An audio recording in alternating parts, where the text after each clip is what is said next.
Cette rencontre provient d'une vidéo mise en ligne par Dundee Hikes, une chaîne YouTube connue pour ses explorations paisibles en pleine nature. En général, le contenu de Dundee offre aux spectateurs des images apaisantes de paysages à couper le souffle, les sons doux de la nature sauvage et la satisfaction personnelle qu'il trouve dans la randonnée et le camping en solitaire dans des lieux reculés. Cependant, le 6 juin 2025, l'une de ces randonnées a pris un tournant soudain et tragique, menant à une expérience que personne ne souhaite jamais vivre en pleine nature. Ce matin-là, Dundee était parti d'Islip Saddle, profitant de la tranquillité des lieux, tout en marchant le long d'un court tronçon de route avant de rejoindre le Pacific Crest Trail. Mais à mesure qu'il approchait, quelque chose d'inhabituel attira immédiatement son attention. Un seul véhicule était garé sur le parking, reculé près du bord d'un talus. Les pneus arrière du véhicule étaient étrangement positionnés, appuyés contre la pente, ce qui éveilla la curiosité de Dundee. All right, so it's been a couple days since this incident happened, and I thought I would try to give you a more coherent account of what happened than just the videos show. And I'll show you the videos after I finish talking. There's nothing graphic in there, so no need to worry about that. So anyway, I broke camp at Islip Saddle that morning, and I decided to do like a mile more road walk before joining the PCT again. And you know, as I approached the Javis Memorial Picnic Ground, I noticed there was a single car in the parking lot, and it was backed up to the edge. But what really caught my attention was that the back tires were way up on the embankment. So that caused me to walk over and take a closer look. And that's when I noticed the rope that was tied to the back and disappearing over the edge. En y regardant de plus près, Dundee remarqua quelque chose d'encore plus étrange. Une corde partait de l'arrière du véhicule et disparaissait au-delà du rebord. Au départ, il ne savait pas quoi en penser.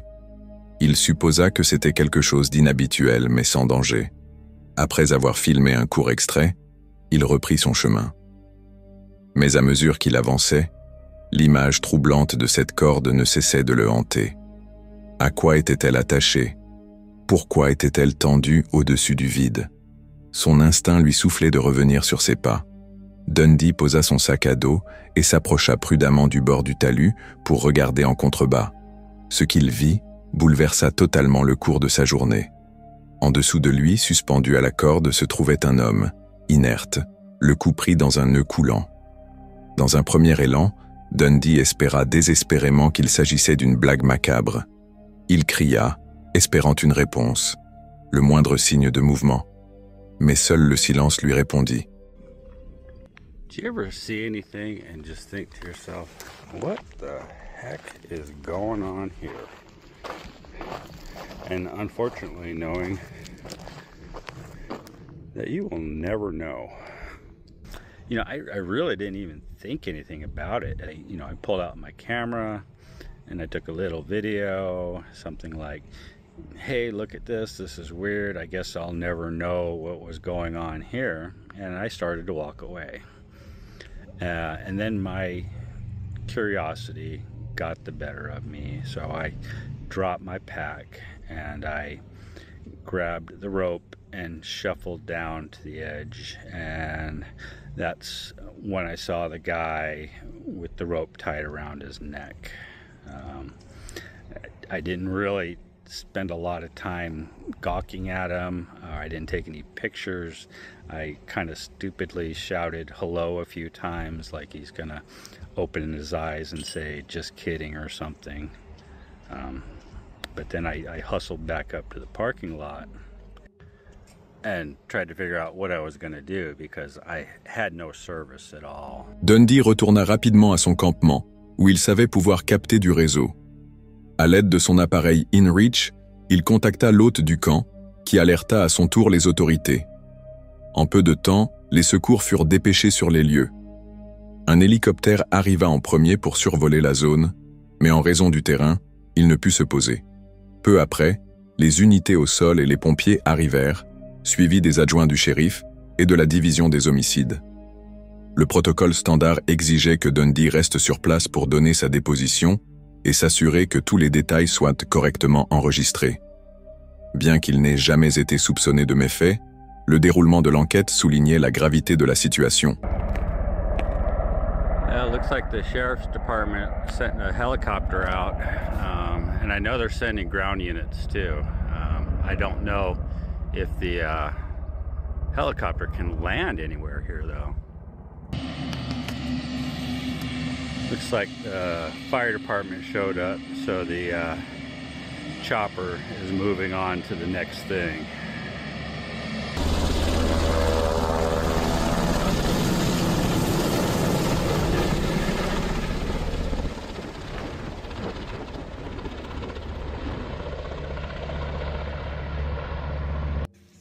So apparently they want me to wait until homicide gets here and make sure it wasn't a...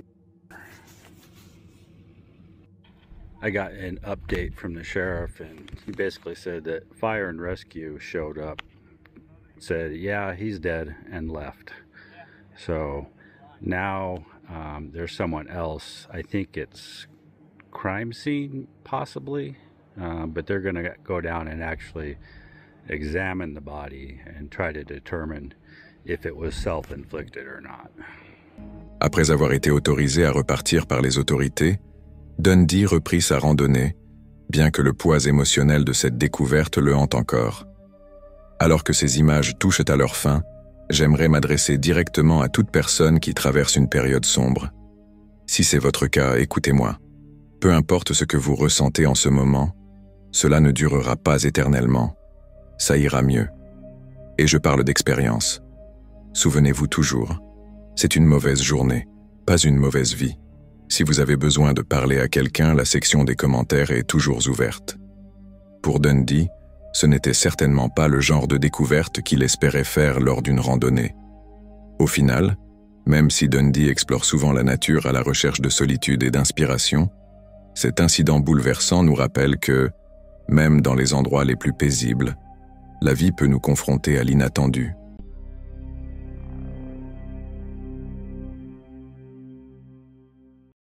En mars 2023, la chaîne YouTube Nikolai & Brian a documenté l'un des moments les plus terrifiants de leur voyage, alors qu'ils parcouraient l'Oklahoma en van.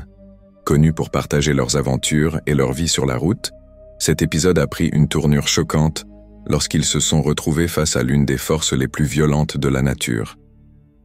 La journée avait commencé comme n'importe quelle autre. En arrivant en Oklahoma, ils avaient garé leur van près d'un lac pittoresque. Mais tout a rapidement changé lorsqu'ils ont consulté les prévisions météo. Ce qui devait être une halte paisible devint tout autre chose lorsque des alertes ont commencé à affluer. Une violente tempête, accompagnée de plusieurs avis de tornades et d'avertissements de vents extrêmes, se dirigeait droit vers leur position. Bien que les habitants semblent calmes, certains flânaient même tranquillement sur le parking. Nikolai et Brian, peu familiers des régions à tornades, devenaient de plus en plus inquiets.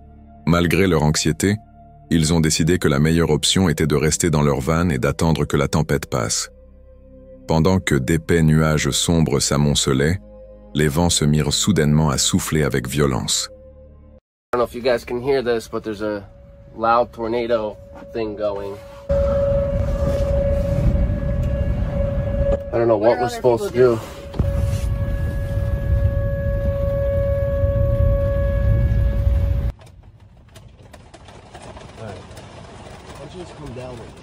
Here comes the hail. There's a person running. I feel terrible. It's a girl. Is she okay? There's a man who went into the convenience store and literally I thought he was going in for shelter. Look at that man. He's a freaking... It is not pleasant out there. We're not used to this, y'all, so this is a little scary. We're just gonna wait it out. We're gonna be okay. The worst of the storm is coming through, so it's just a little scary to see it coming and then it arriving. I don't know how y'all deal with this all the time. I really do not. The winds are crazy. I've never experienced winds like this. We don't want them to just stop and pick up again. That means you're in like an eye of a storm. Les sirènes d'alerte météo hurlaient avec force. À un moment, Mikulta aperçut une jeune femme courant désespérément à la recherche d'un abri, tandis qu'un autre homme entrait tranquillement dans une supérette voisine. De son côté, le père de Brian surveillait la situation à distance, leur envoyant des mises à jour en temps réel grâce à la télévision en direct, car leur propre signal était très limité. En quelques minutes, le cœur de la tempête s'abattit sur Norman, en Oklahoma, là où ils étaient stationnés. Les vents dépassèrent les 110 km/h. Le couple se cramponna alors que leur van était violemment secoué par la bourrasque. La puissance de la tempête devint terriblement réelle sous leurs yeux. Des lignes électriques arrachées, des débris volant dans tous les sens, des toits arrachés aux bâtiments. Les images des chaînes d'infos confirmèrent l'étendue des dégâts à Norman et dans les environs. Des maisons avaient perdu des étages entiers, des fenêtres avaient explosé, et certaines structures avaient été entièrement éventrées par la force des vents. De façon incroyable, malgré leur proximité avec l'épicentre de la tempête, Nicolas et Brian et leur van s'en sortirent sans aucune blessure. Ils se considéraient extrêmement chanceux, pleinement conscients que l'issue aurait pu être tragiquement différente. Une fois la tempête passée, ils retournèrent prudemment à leur ancien lieu de campement près du lac Thunderbird. Le van les avait protégés du pire, mais le poids de ce qu'ils venaient de vivre restait lourd sur leurs épaules. Bien décidés à tourner la page et à poursuivre leur aventure, ils firent une halte sur la célèbre route 66 dans une boutique insolite, le Pop 66 Soda Ranch, réputé pour ses plus de 700 saveurs de soda. Là, ils s'accordèrent un moment de légèreté, riant devant les noms absurdes de certaines boissons. C'était une distraction bienvenue, après une expérience aussi éprouvante. Ce qui avait commencé comme l'une des nuits les plus effrayantes de leur vie, renforça finalement leur lien et approfondit leur gratitude envers la gentillesse des inconnus et la puissance brute de la nature. Et toi, qu'as-tu pensé de cette expérience? Comme toujours, fais-le-moi savoir.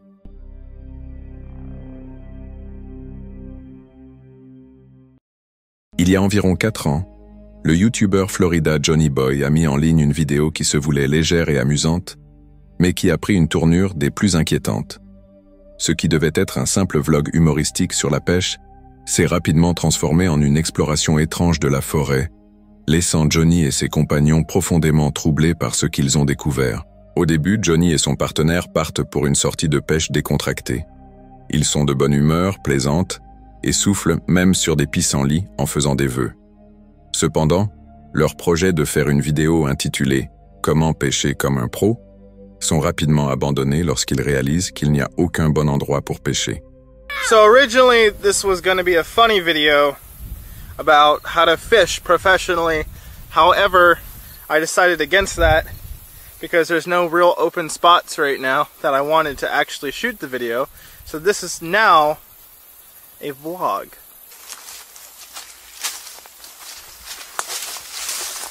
Ah! Whoa, look at this. Are these arrowheads? What are these? Arrowheads? Where do you think it goes? It's spooky forest. So if you look, this just opened up significantly going this way. Oh my god. I got you. Oh my Look god. at my big finger. Oh my crap. Jesus. Good? Nope. If you don't stop with that damn stick.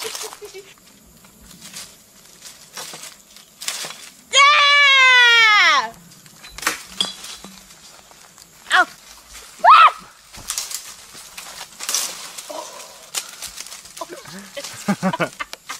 That was scary. Can I touch it? Yeah. Oh, look at it. Look. Those have to be its spores. That's cool. So we had to double back because we realized that we left everything in the truck, and that's not the best idea, considering anybody at any time while we're in the middle of the woods here can just show up and take all of our stuff. Yo, that is creepy looking. That's where we're heading. Okay, so this isn't even a trail, it's a creek bed. It's still pretty cool though. Minus the spider webs on my face. En s'aventurant hors des sentiers battus, Johnny fait remarquer qu'il marche pratiquement à travers une forêt inquiétante, sans chemin bien défini. Ils tombent alors sur ce que Johnny appelle en plaisantant la maison de Pennywise. Ce qui suit va confirmer que cette sortie allait être tout sauf ordinaire. Bones! Alright, these are rib bones of some kind. Those are rib bones. I'm not okay. They're all in the well right there. There's a bunch. I don't like this, Dad. Let's just see if there's anything else. Oh!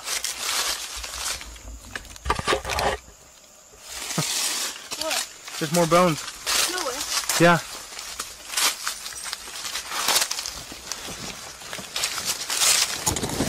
What the f is that? Is that a thigh bone?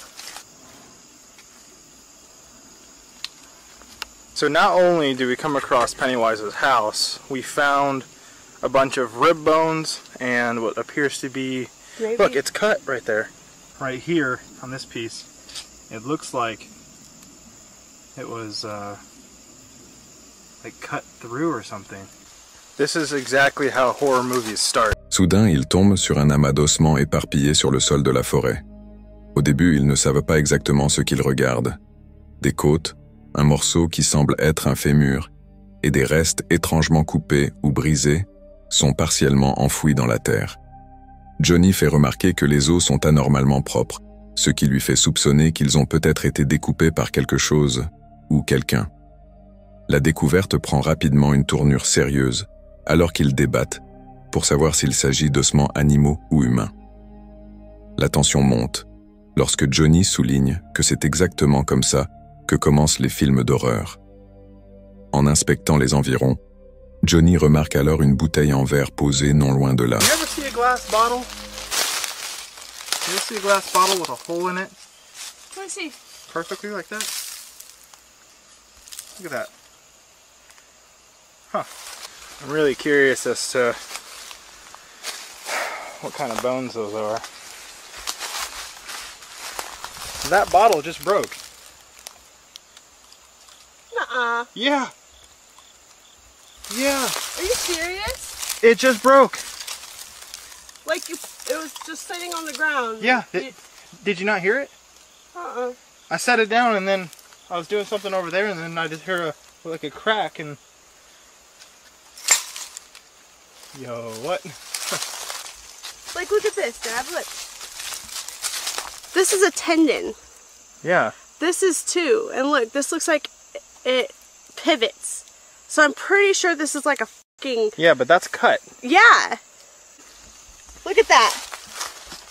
That's somebody's fucking leg. That's a fucking knee. I don't know, man. I'm not okay with this, though. Dude, watch this like end up being like that movie, The Ritual. Oh, no. We start seeing strange carvings in the trees and whatnot. I would be like, okay, we're going home now. So that is pretty interesting. Étrangement, après avoir posé la bouteille, celle-ci se brise spontanément derrière lui dans un craquement audible. Ils émettent l'hypothèse que les os pourraient appartenir à un grand animal, mais les coupures nettes et l'agencement étrange des restes sèment le doute. Johnny va même jusqu'à se demander à voix haute s'ils ne sont pas tombés sur une scène de crime, évoquant la ressemblance troublante avec des scénarios de films comme The Ritual.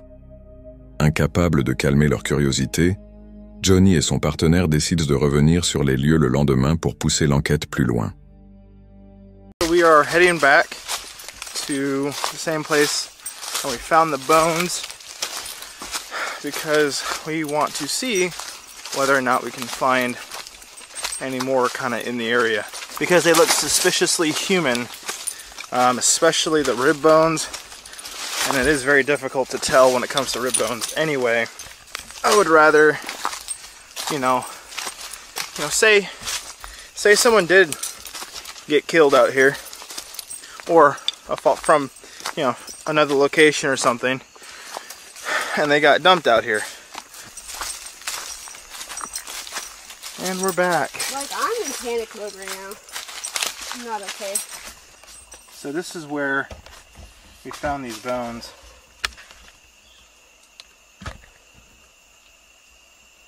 The other bones were right here. Now the winds are picking up. That's creepy. Ils sont tous les deux visiblement anxieux. En commençant à creuser, ils découvrent encore plus d'ossements, dont ce qui semble être une partie de la colonne vertébrale, un coccyx, ainsi que d'autres fragments de côte. We found what looks to be the tail end, because that looks like the butt bone.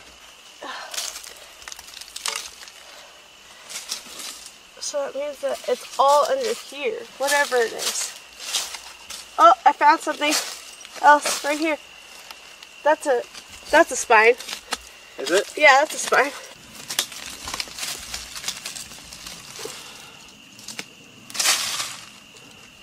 We're gonna keep working on this. We'll be back. Oh, this goes deep. Do you see it? I see it.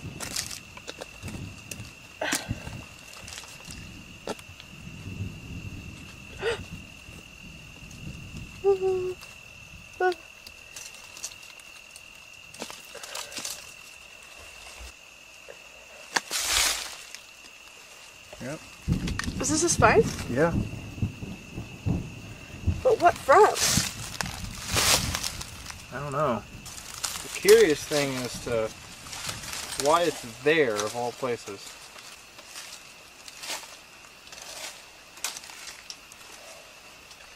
So I'm noticing we're finding all the rib bones right there. Yeah. The head's got to be in this area. Uh-huh.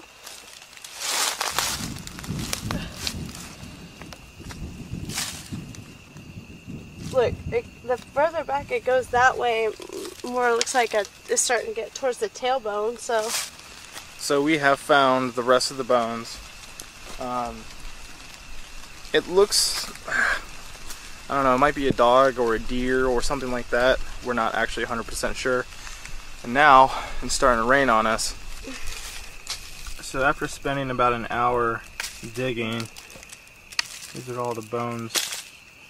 Le fait que les os soient partiellement enfouis suggère qu'ils ont été volontairement dissimulés, ce qui ne fait qu'accentuer l'atmosphère inquiétante. La structure de la colonne vertébrale fait d'abord penser à celle d'un coyote ou d'un grand canidé. Mais plus tard, Johnny émet l'hypothèse qu'il pourrait s'agir d'un veau ou d'un jeune bovin, car la colonne ne correspond pas parfaitement à celle d'un coyote. Malgré ces possibilités, l'aspect net et précis de certaines coupures continue de paraître étrange et suspect. La situation devient encore plus étrange lorsque Johnny laisse brièvement son partenaire seul pour répondre à un besoin pressant, apportant au passage une petite touche d'humour. Pendant l'absence de Johnny, son partenaire entend un fracas violent et hurle pour qu'il revienne immédiatement. Ce bruit soudain et inexpliqué ne fait qu'ajouter à la tension de leur découverte. Par la suite, Johnny admet qu'il a paniqué en entendant son partenaire crier.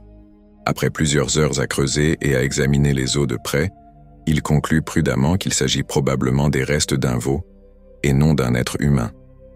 Toutefois, l'expérience entière les laisse profondément troublés.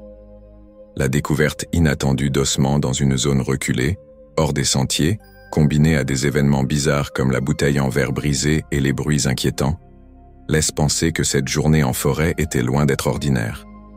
Et toi, qu'as-tu pensé de cette étrange aventure? Fais-le-moi savoir.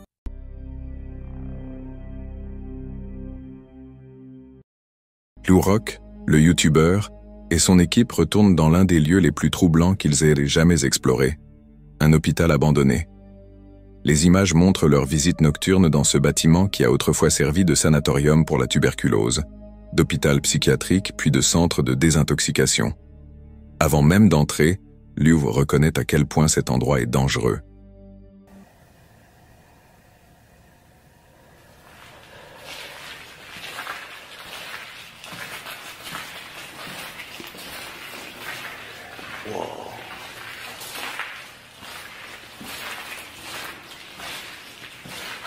Dude, I don't even want to look into the rooms.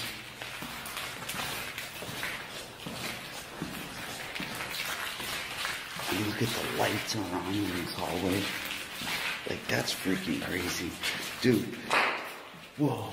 When I was in high school, I used to come down here.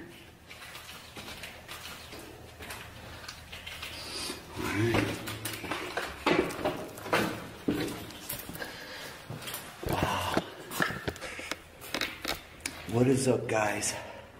We are in this crazy hospital again. Guys, it is so freaking scary here at nighttime.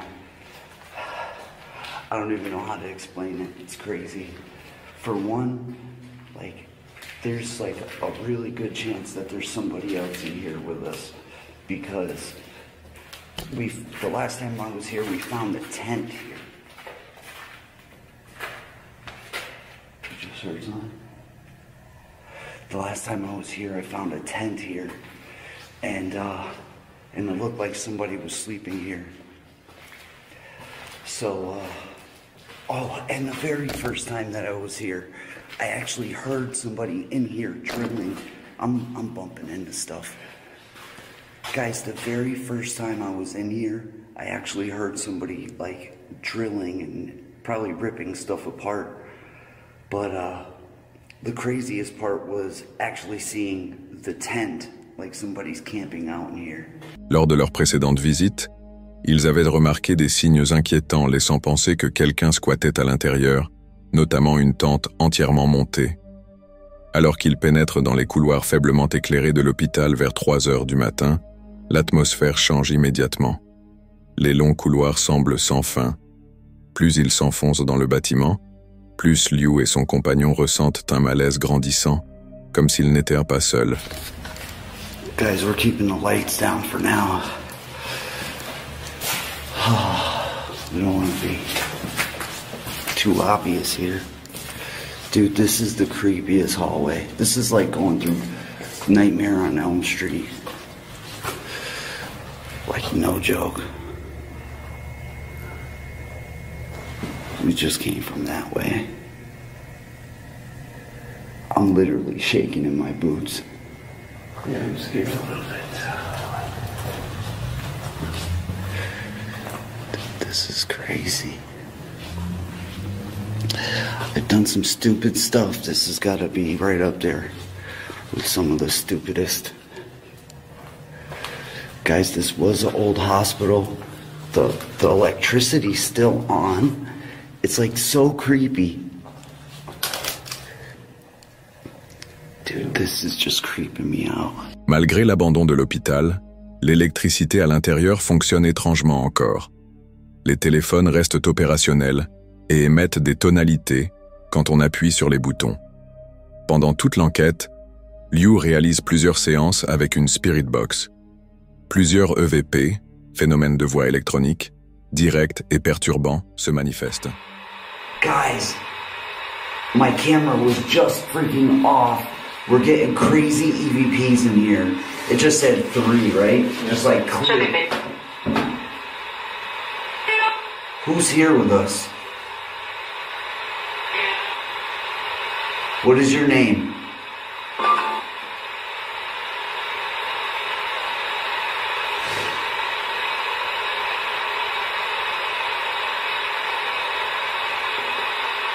Investigate. What was this hospital used for?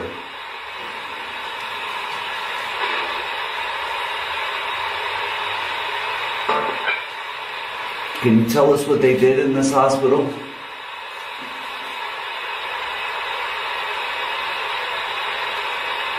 Wait. Be careful. Oh, dude. There's somebody out there.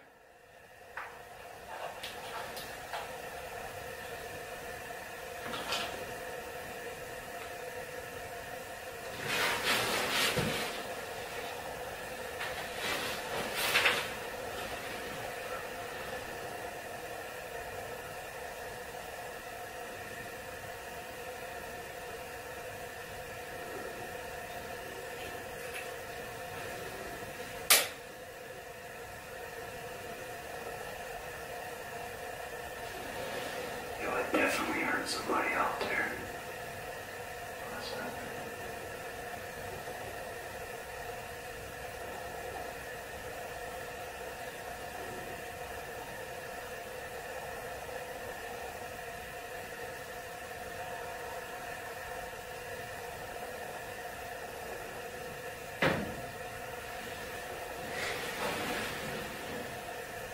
Les réponses suggèrent que certains anciens patients ou résidents du bâtiment pourraient encore y être présents sous une certaine forme.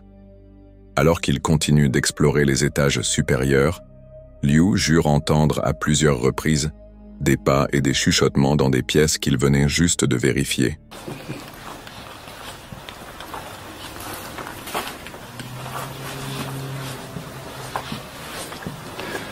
Yo, dude, I'm hearing some crazy shit.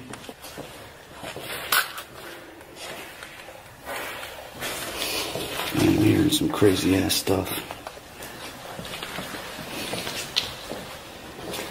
Dude, why won't my camera not focus?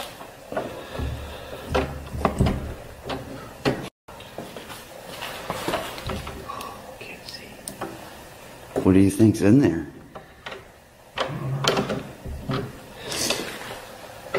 Yo, bro, this is the door. This is the door that was locked last time I was here. This one right here.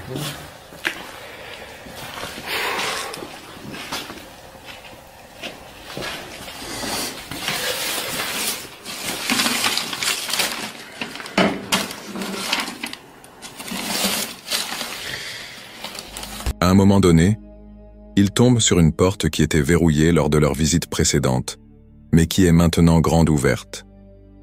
Cependant, la découverte la plus troublante de toute l'enquête a lieu à l'intérieur d'une salle de bain en ruine. Guys. Oh, I can't see nothing. Why can't I see nothing? There's the blue light. Guys, those look like human freaking teeth. Those are human teeth, dude. Yeah, I mean... Turn the light on. Hold on. Yeah, they got freaking cavities in them. Well, I mean, anything could have a cavity, but dude, those are filled cavities. They look old. Whose teeth are these? I don't know. That's weird. Are you kidding me? That is nasty. Just sitting in a sink. Assis à l'intérieur d'un vieux lavabo, ils découvrent ce qui semble être plusieurs dents humaines, certaines avec des caries et même des plombages métalliques encore intacts. En examinant cette macabre trouvaille, Liu se rend de plus en plus compte qu'il ne s'agit pas de dents animales. La présence de travaux dentaires élimine la plupart des possibilités animales, ne laissant que l'effrayante conclusion qu'il s'agit autrefois de restes humains. Leur équipement continue de dysfonctionner, les batteries se déchargent rapidement, et leur talkies-walkies s'active soudainement tout seul, suggérant une possible interférence, soit d'une force invisible, soit de quelqu'un d'autre dans le bâtiment. Liu et son coéquipier tentent de garder leur calme, mais même les explorateurs urbains les plus expérimentés savent quand il faut s'arrêter. Ils entendent à plusieurs reprises des pas traînants et des chuchotements faibles provenant d'autres parties de l'hôpital. Même en essayant de quitter le bâtiment, Liu entend un dernier bruit fort qui confirme leurs soupçons. Ils ne sont pas seuls à l'intérieur. Qu'il s'agisse d'une autre personne habitant secrètement l'hôpital ou d'un phénomène paranormal reste inconnu.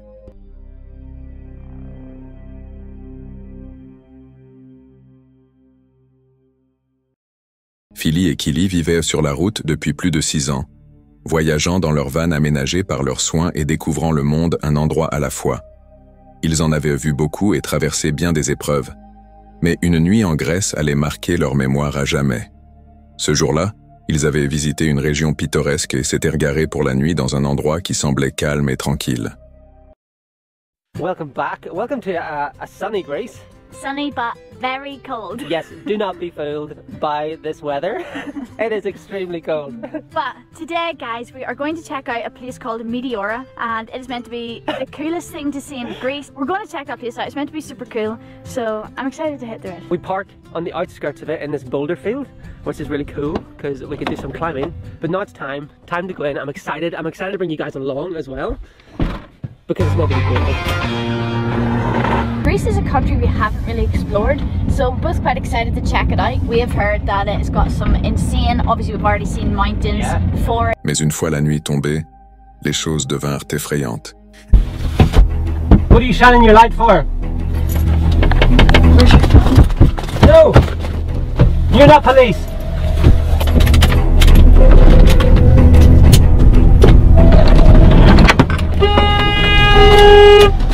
Am I coming in the front with you? I don't know, I just can't see anybody anymore. They're just all of a sudden gone. They just appeared out of Bushes? bushes. They kept like telling me to open the door. No, there he is there. Where? There's somebody in front of us over to the right. Sortis de nulle part, des gens apparurent autour de leur van, brandissant des lampes torches et prétendant être des personnes qu'ils n'étaient pas. L'atmosphère était étrange. Ils sentaient que quelque chose clochait. Sans perdre de temps, ils prirent la décision de fuir immédiatement. Philly prit le volant pendant que Killy restait à l'arrière, au cas où quelque chose tournerait mal. Ils ne s'arrêtèrent que lorsqu'ils furent très loin de cet endroit. Plus tard, ils réalisèrent à quel point la situation aurait pu être grave. Ce n'étaient pas de simples voleurs au hasard. Ces individus savaient que quelqu'un se trouvait à l'intérieur du van, et ils avaient tout de même tenté d'y entrer. C'est cela qui rendait l'expérience si terrifiante. In front of us over to the right. Sorry. It's okay. You think I was just gonna open the door? He was trying the handle. I know, that's when I knew it wasn't the police. Yeah. So now, we're just kind of stranded on the side of a road. To give a little context, we'd been looking at park for night in this area. There's some hot springs, like we said, we wanted to come to hot springs. And we had read loads of horror stories on the park for nights. But then we knew other people who'd been here, we messaged and they were like, no, it felt totally safe. And you know, it's out of season. So we've had, where we've read park for nights before and had wonderful experiences. This was not that situation. Over to the right. Sorry. It's okay. You think I was just gonna open the door? He was trying the handle. I know, that's when I knew it wasn't the police. Yeah. So now, we're just kind of stranded on the side of a road. To give a little context, we'd been looking at park for night in this area. There's some hot springs, like we said, we wanted to come to hot springs. And we had read loads of horror stories on the park for nights. But then we knew other people who'd been here, we messaged and they were like, no, it felt totally safe. And you know, it's out of season. So we've had, where we've read park for nights before and had wonderful experiences. This was not that situation. Il ne s'agissait pas de voler quelque chose laissé à l'extérieur. Il s'agissait de confronter les personnes à l'intérieur. Même avec toute leur expérience, cet événement les a profondément ébranlés. Il a ravivé d'anciennes peurs et leur a rappelé à quel point la vie en van peut parfois donner un sentiment de vulnérabilité. Guys, the thing is for me, right, is the absolute audacity that they kept trying to get in the van and kept demanding that we open the van to them. And I'm like, what was their plan? Did they have a weapon? Were they trying to, like, how were they planning to steal everything while we were both here? Like, well, I think we just did the right thing. We just jumped in and drove away, so... It's just annoying because it's something that it does kind of set you back, especially us as well, because this has happened to us quite a lot and we did actually get robbed. And it's just annoying because we've always had that fear in our heads, and when something like this happens, it just brings everything right back to the surface. And then there's going to be a healing process. It's going to just take time before you feel safe in the van again, you know? La vie en van, ce n'est pas seulement voyager et goûter à la liberté. Il y a aussi des risques, et parfois, ils surgissent sans prévenir. Voici Eleanor, la créatrice derrière la chaîne YouTube Eleanor Grace Adventures. À travers ses vidéos, elle partage sa passion pour l'exploration en plein air, mettant en avant tout, du camping sauvage aux escapades paisibles en pleine nature. Avec un style de vlog décontracté et une tendance à la spontanéité, Eleanor emmène son public dans des aventures uniques, en embrassant le côté imprévisible de ses périples. Mais une nuit, lors d'un voyage de camping en apparence tranquille, elle allait faire une rencontre qui mettrait sa détermination à l'épreuve et lui rappellerait les profondeurs mystérieuses de la forêt. C'était vers la fin de l'année dernière. Eleanor se trouvait dans une forêt reculée du Devon, prête pour une aventure en camping en solo. Ayant récemment réorienté sa chaîne pour se concentrer davantage sur le contenu en pleine nature, elle était impatiente de s'installer dans sa petite tente pour 2 personnes. Une installation familière malgré des incidents passés, notamment l'humidité, et même une visite surprise d'un cafard. Le vaste terrain de camping offrait une agréable sensation d'isolement, lui permettant de se détendre et de profiter pleinement de la solitude offerte par la nature.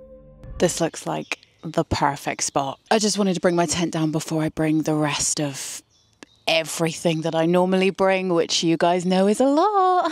I couldn't think of anywhere better to camp tonight than right in the middle of the forest. Like the last time I put this tent up, I had a bit of a mishap. I'm guessing it's going to be a little bit damp inside. But then again, when do I not have a mishap?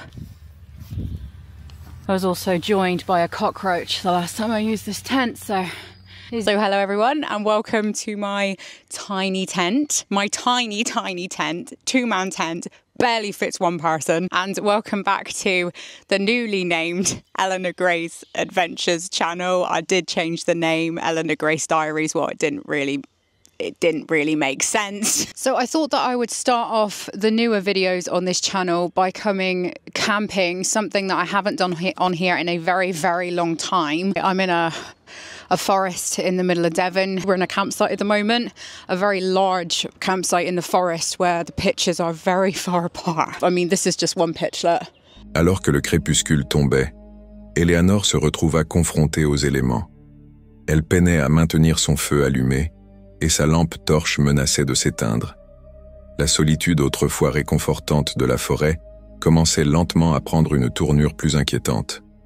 L'air se faisait plus frais et un sentiment de malaise s'installait. Plus tard, ayant besoin de se rendre aux toilettes, elle s'aventura dans les bois plongée dans une obscurité totale, complètement désorientée. This is my last attempt of the evening. Yeah. There we go, that's better. After the 20th attempt of trying to keep my fire lit tonight, it's finally out again. The torch is dying as well, which is really, really great, isn't it? Let me just charge this up.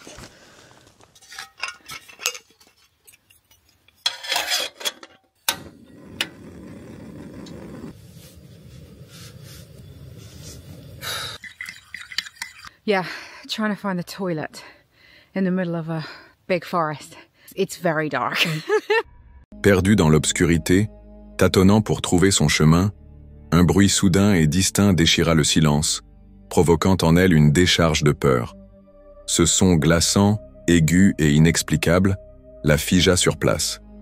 Malgré la confusion, elle continua tant bien que mal, finissant par trouver les sanitaires avant de revenir en hâte vers ce qu'elle considérait comme un refuge, sa tente.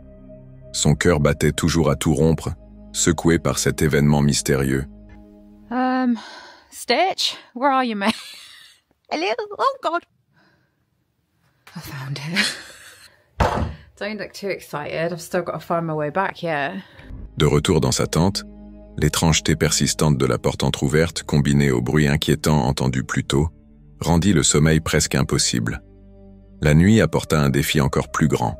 Une pluie torrentielle et des vents violents s'abattirent sur sa tente, mettant son matériel à rude épreuve et trempant certaines de ses affaires. Au matin, l'inconfort était indéniable. Son dos la faisait souffrir, et l'idée de passer une nuit de plus dans une tente détrempée lui était tout simplement insupportable. Guys, it is absolutely creepy as hell with this door open. I haven't experienced weather in the tent like this yet. It is hammering tonight, like crazy amount. Okay, oh my god, my equipment inside is getting soaked. I got too curious.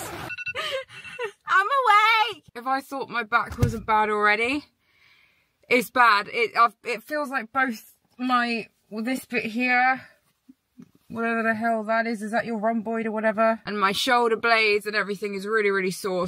Avec son matériel humide et son corps endolori, Eleanor prit la décision d'abandonner sa tente pour la nuit, préférant le relatif confort de sa voiture. Cette série d'événements inattendus, du bruit mystérieux dans l'obscurité à la tempête implacable, avait transformé une retraite paisible en une nuit d'angoisse et d'épreuves physiques. Qu'est-ce qui avait causé ce son inexplicable dans la forêt sombre? Était-ce un animal, une personne, ou quelque chose de bien plus sinistre tapi dans l'ombre? La véritable nature de ce bruit demeure un mystère glaçant. Bien qu'Eleanor n'ait heureusement subi aucun dommage physique, cette expérience lui rappela puissamment que même dans les lieux les plus sereins en apparence, la nature sauvage cache ses secrets et peut réserver des surprises des plus troublantes.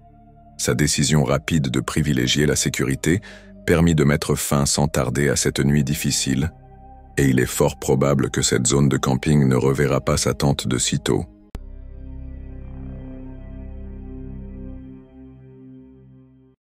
Dans cette vidéo mise en ligne par Ray RLC, une chaîne YouTube connue pour partager des expériences paranormales et inquiétantes vécues dans la réalité, un simple enregistrement nocturne de la faune a tourné au cauchemar.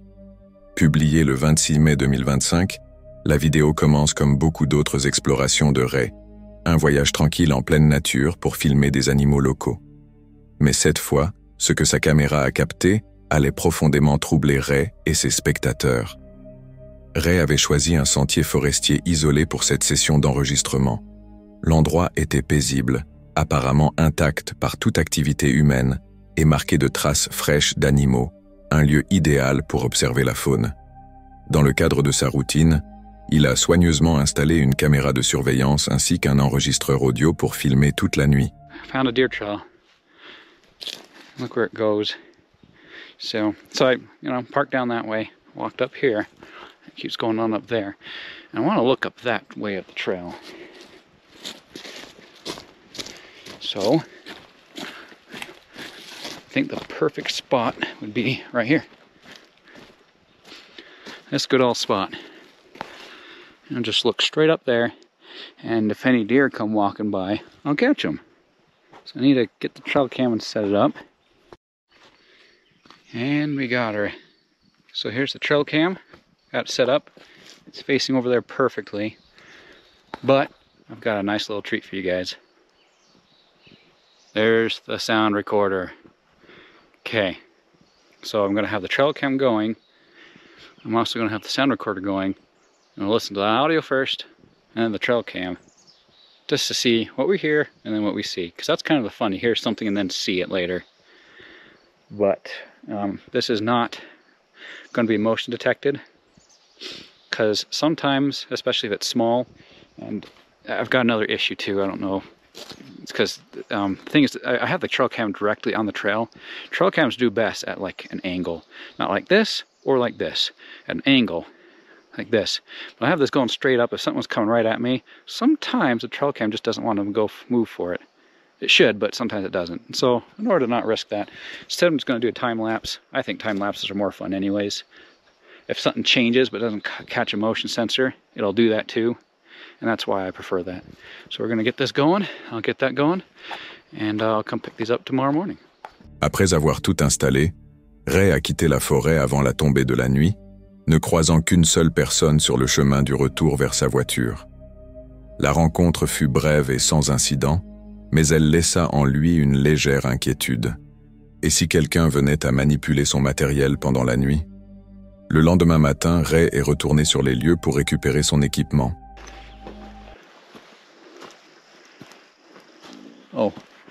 Oh, I think we're in luck. Nope, didn't get stolen. It's still here. Okay. There's my stuff, still here, waiting for me. In the outer quarter, it looks like it turned off.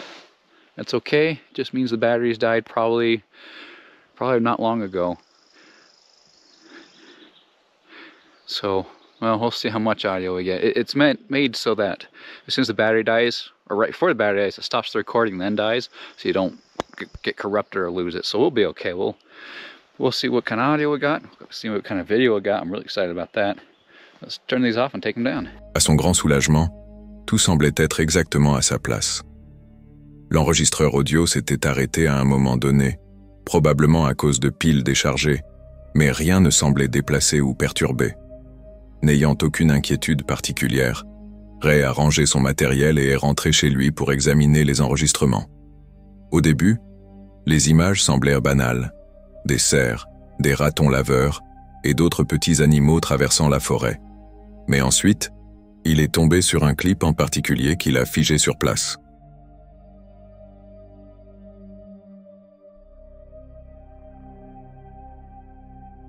Sur les images sombres et granuleuses, un homme torse nu est soudain apparu à l'écran rampant sur le sol de la forêt. Il avançait lentement, tenant fermement une grande hache dans une main. L'homme n'avait ni lampe torche, ni source de lumière, ne produisait aucun son, et se déplaçait avec une lenteur délibérée qui semblait tout droit sortie d'un film d'horreur. Ray avait du mal à croire ce qu'il voyait. Cet homme semblait surgir de l'obscurité sans aucune explication, rampant silencieusement dans les bois, armé et torse nu en pleine nuit. La vision de cet individu rampant avec une hache déclencha immédiatement un frisson d'angoisse chez Ray. Que faisait cette personne ici? Et surtout, pourquoi?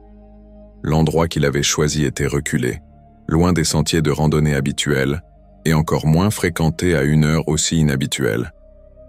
Il était difficile d'imaginer une raison logique à la présence d'un homme dans cette partie isolée de la forêt à 4 heures du matin, encore moins armé d'une hache. Un détail particulièrement troublant était la manière méthodique dont l'homme bougeait. Il ne semblait pas désorienté, ni en détresse. Au contraire, il avait l'air d'un homme animé d'un but précis. L'absence de toute source de lumière rendait la scène encore plus incompréhensible. Cet homme se déplaçait avec l'assurance de quelqu'un qui savait exactement où il allait. Les abonnés de Ray furent tout aussi troublés en découvrant la vidéo. Dans les commentaires, certains suggérèrent que l'homme souffrait peut-être de troubles mentaux, se livrant à un comportement étrange, sans raison apparente.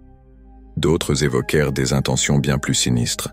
Peut-être chassait-il quelqu'un, ou quelque chose, à l'abri de l'obscurité. Quelques-uns allèrent jusqu'à penser qu'il s'agissait d'un rituel d'inspiration sectaire ou d'un acte de prédation. Mais ce qui glaça le plus Ray, et beaucoup de ses spectateurs, fut de réaliser qu'il aurait très bien pu se trouver là au moment des faits, s'il avait décidé de camper sur place, ou si son timing avait été légèrement différent. En fin de compte, Ray se sentit profondément soulagé de ne pas avoir été présent lorsque cet événement mystérieux s'est produit.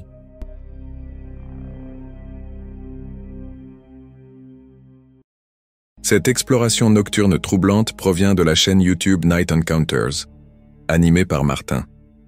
Accompagné de son ami Marc, Martin part enquêter sur une maison particulièrement abandonnée, plongée dans une obscurité totale. Dès le début, l'atmosphère semble hostile. Le bâtiment se dresse derrière eux, sa structure en ruine semblant presque les défier d'y entrer. It seems really, really disgusting, bro. Yeah. He's on. Guys, now I'm ready to go in because this doesn't look like a clean place to be at. So, just in case we're taking extra safety precautions. Yeah. Bro, this door is creeping out. It's wide open. Yeah. Dude, I do not like this at all. Bro, oh my god, the smell here, bro. It's not bad. Like, actually. That's a creepy ass house. It's weird. There's no trashing or anything, bro. We probably need to check it downstairs. No. Oh, what? That's so creepy. Full on shower and stuff. Mm-hmm. Okay, let's go. Okay, let's go here. There's the front door, as you can see, guys. Yeah. There's like mirrors everywhere, bro. Living room, I think. Hear that? Keep hearing like with footsteps. Yeah. Oh.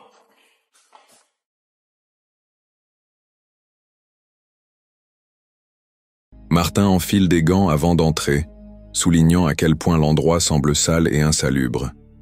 Avant même de mettre un pied à l'intérieur, le grincement de la porte d'entrée, grande ouverte, instaure une atmosphère inquiétante. Une fois à l'intérieur, une forte odeur nauséabonde emplit immédiatement l'air. Les deux enquêteurs commencent à se sentir mal à l'aise, comme s'ils étaient observés, mais ils choisissent d'ignorer cette sensation et poursuivent leur inspection du rez-de-chaussée. En passant d'une pièce à l'autre, le silence n'est rompu que par le bruit de leurs propres pas et quelques sons discrets venant de l'intérieur de la maison. Le rez-de-chaussée est étrangement propre. Pas de détritus, aucun signe de vandalisme. Et de nombreuses pièces semblent intactes, ce qui ne fait qu'accentuer l'étrangeté des lieux. Ils découvrent une salle de bain complète, des miroirs qui semblent refléter plus que leurs simples images, et un salon figé dans le temps. Le calme vide est déjà troublant en soi, mais ce sont les petits bruits inexplicables qui maintiennent Martin et Marc en alerte. Ils poursuivent leur exploration, mais n'arrivent pas à se débarrasser de l'impression grandissante qu'ils ne sont pas seuls. Des bruits de pas légers résonnent au-dessus d'eux, et la décision de monter à l'étage devient un véritable dilemme.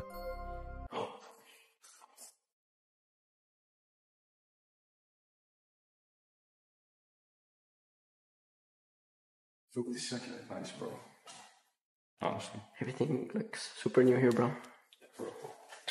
I like this. Oh, what the fuck?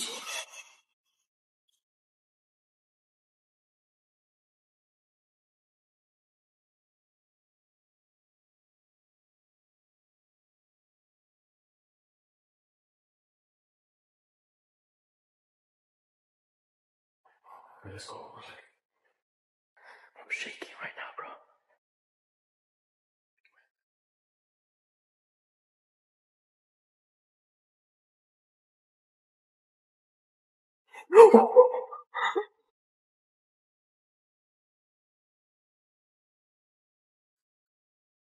What the heck was that? Close the door. Let's go. Wait, what? Someone like upstairs, bro. The footsteps. Hello?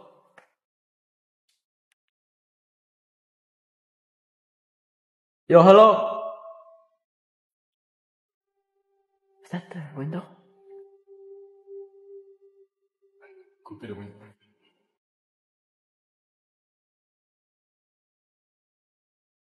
See?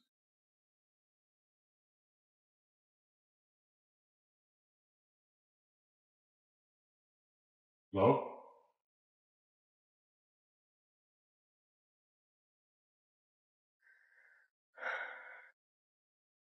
This is empty. Yeah, bro. Oh, that scared me, bro. That was this door, bro. 100%. This door? Martin hésite visiblement, admettant qu'il tremble de nervosité, mais ils finissent tout de même par monter les escaliers, espérant découvrir l'origine des perturbations. Une fois à l'étage, leur anxiété monte en flèche, des bruits de pas lourds, des sons soudains, et une sensation oppressante de présence dérange profondément les deux explorateurs. À un moment donné, une porte grince brusquement et se referme près d'eux, provoquant une vague de panique. Ils tentent de localiser l'origine du bruit, éclairant les recoins sombres du couloir mais ne trouvent personne. Un miroir attire leur attention dans l'une des pièces, reflétant leur visage tendu et l'obscurité derrière eux. L'atmosphère devient de plus en plus pesante. Une autre porte se ferme violemment, cette fois avec une telle force qu'il devient évident que quelque chose, ou quelqu'un, se déplace dans la maison. Ils ouvrent la porte pour inspecter, mais ne découvrent rien à l'intérieur. La maison ne livre aucune réponse.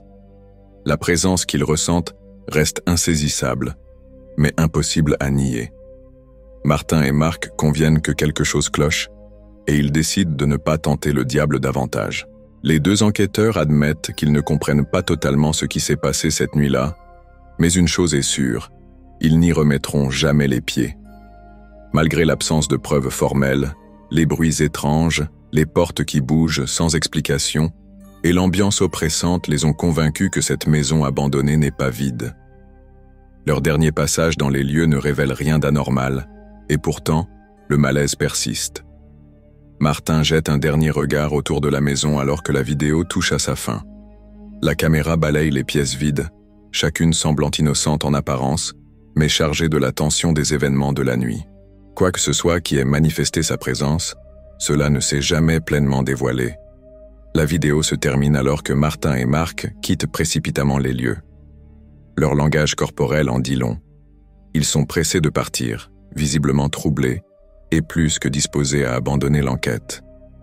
Cette rencontre n'a peut-être pas offert de preuves visuelles directes ni de contact physique, mais les sensations de terreur, les sons inexpliqués et les mouvements inquiétants vécus dans cette maison abandonnée ont laissé une empreinte durable.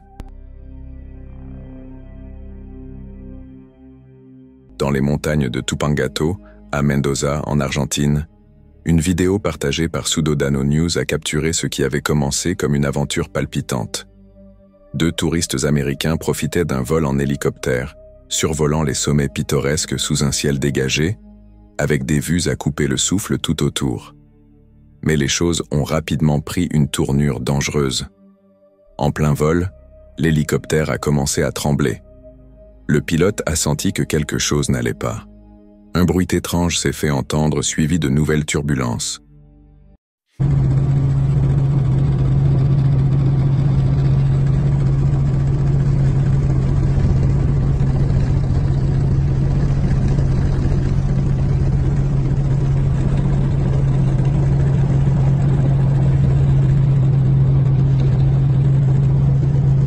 Il a décidé de tenter un atterrissage d'urgence, mais le terrain en contrebas était rocheux et irrégulier. Alors que le vent se levait, l'hélicoptère a perdu le contrôle, s'est incliné sur le côté et s'est écrasé violemment. L'impact a été brutal. Le métal s'est tordu, le verre a volé en éclats, mais d'une manière ou d'une autre, tout le monde a survécu sans blessure grave.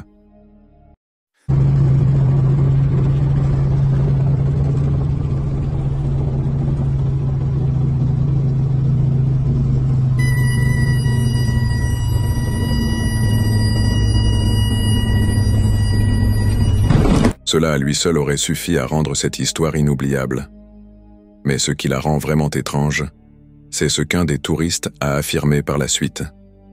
Juste avant l'impact, il dit avoir vu quelque chose sur la pente de la montagne. Une silhouette immobile, silencieuse, qui les observait. Elle n'a pas réagi, n'a pas bougé, puis elle a disparu. Personne d'autre ne l'a vue. Mais pour ce touriste, l'image est restée gravée. Même dans ses rêves, dit-il, la silhouette continue d'apparaître, silencieuse, lointaine, et toujours en train de l'observer,